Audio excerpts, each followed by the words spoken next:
আসসালামু আলাইকুম। আজকে আমি আলু, বেগুন আর কচু দিয়ে ইলিশ মাছ রান্না করব। তো ইলিশ মাছটাকে আমি কেটে হলুদ মরিচ দিয়ে মেখে নিয়েছি। কচু আর বেগুনটাও কেটে নিয়েছি। এদিকে আমি ঢেঁড়স ভাজি করব। আর একদিকে আমি ইলিশ মাছ রান্না করব। এই কড়াইতে আমি ঢেঁড়স ভাজি করব। ভালো মতো দেখাইতে পারছি না, সরি। কারণ এক হাতে আমাকে ক্যামেরা ধরে রাখতে হয়েছে। ইনশাল্লাহ ভবিষ্যতে সঠিক করে হয়তো দেখাইতে পারবো। এই তো আমি তেমন কিছু দিব না ঢেঁড়স ভাজিতে, শুধু মরিচটা দিয়েই ঢেঁড়স ভাজি করব। আর এদিকে ইলিশ মাছের জন্য আমি একটু রসুন ছেঁচে নিচ্ছি এবং তরকারিটা আমি একবারেই বসিয়ে দিব। পেঁয়াজ কুচি দিয়ে দিলাম, একটু রসুন ছেঁচে দিয়ে দিলাম। এখন একে একে আমি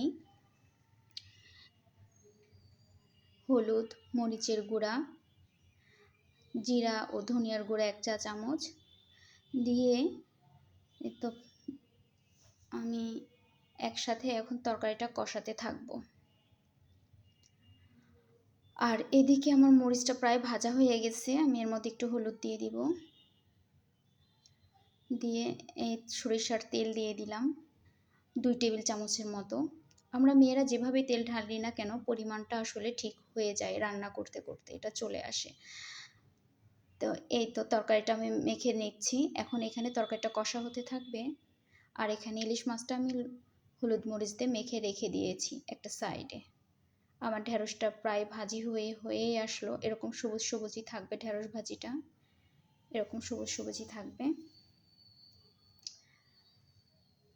আর কিছুক্ষণ হয়ে আমি নামিয়ে ফেলবো ঢেঁড়স ভাজিটা। এবং এই পাশে আমার তরকারিটা কষা হচ্ছে।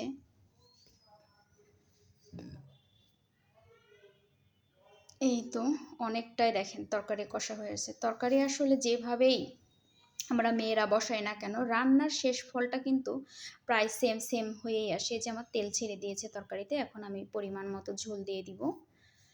ঝোলটা দিয়ে নেড়ে চেড়ে আমি কিছুক্ষণের জন্য এটাকে ঢাকা দিয়ে দিব। বলক উঠে গেছে।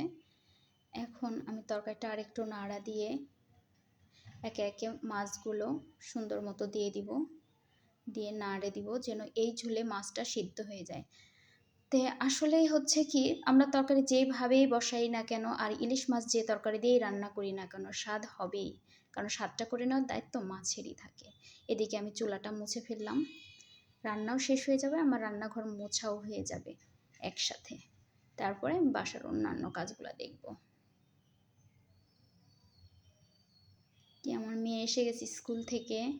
মেয়েকে আনতে যাওয়ার কথা ছিল, আনতে পারি নাই, একাই এসে গেছে। কি বাবা, যাও গোসল করো। এই তো তরকারিটা প্রায় হয়েই আসছে, আর কিছুক্ষণ হবে। অনেক ধোঁয়া উঠছে, দেখাতে পারছি না, ক্যামেরাতে ধোঁয়া পড়ছে। এই তো ভাই, তরকারিটা হয়ে আসলো। এখন আমার কাজের ঝামেলাটা কমে যাবে। এই তরকারি এই তো লাস্ট ফিনিশিং এরকম। আজকের মতো এতটুকুই। আল্লাহ হাফেজ।